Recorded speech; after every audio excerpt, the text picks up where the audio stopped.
क्या हर चीज़ की तुलना करना सही होता है? क्या एक आम इंसान की तुलना किसी महान व्यक्ति से भी की जा सकती है? आज की यह कहावत बताती है कि हर तुलना सही नहीं होती। एपिसोड 32 मुहावरा, कहावत, हिकायत और विचार। देशवासियों, आदाब, सलाम, नमस्कार।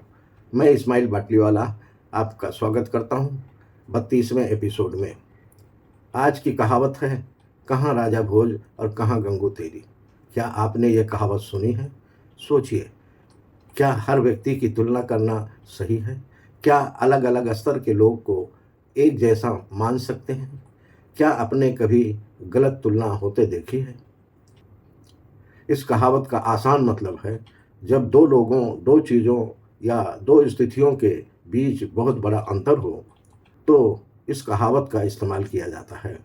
एक तरफ कोई बहुत महान, शक्तिशाली या उच्च स्तर का हो और दूसरी तरफ कोई साधारण या बहुत कम स्तर का हो, यानी दोनों की तुलना करना सही नहीं होता है, क्योंकि उनके बीच बहुत बड़ा फ़र्क होता है। आसान भाषा में समझिए, बहुत अलग स्तर की चीज़ों की तुलना नहीं करनी चाहिए। हर व्यक्ति की अपनी पहचान होती है।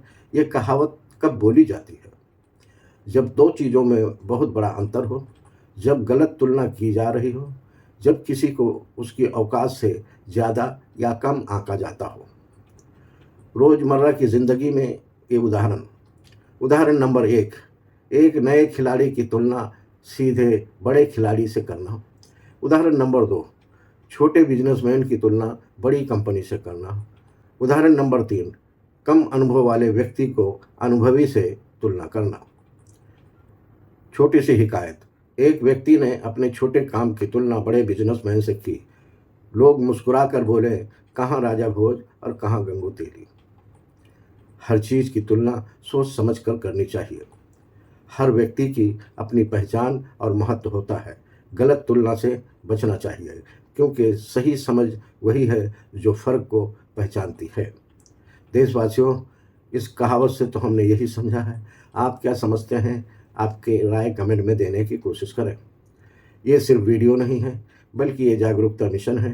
हर कदम, हर विचार, हर कहानी का मकसद बदलाव लाना है। वीडियो पसंद आए तो लाइक करें, अपनी राय कमेंट में बताएं, वीडियो को शेयर करें। इस्माइल बाटलीवाला नाम के यूट्यूब चैनल को सब्सक्राइब करें। Instagram, Facebook, Twitter, x, Telegram, एक्सप्लोजर और ब्लॉगर पर फॉलो करना इस्माइल बाटलीवाला को ना भूलें। देशवासियों, मिलकर हम अपनी सांस्कृतिक विरासत को जिंदा रखेंगे।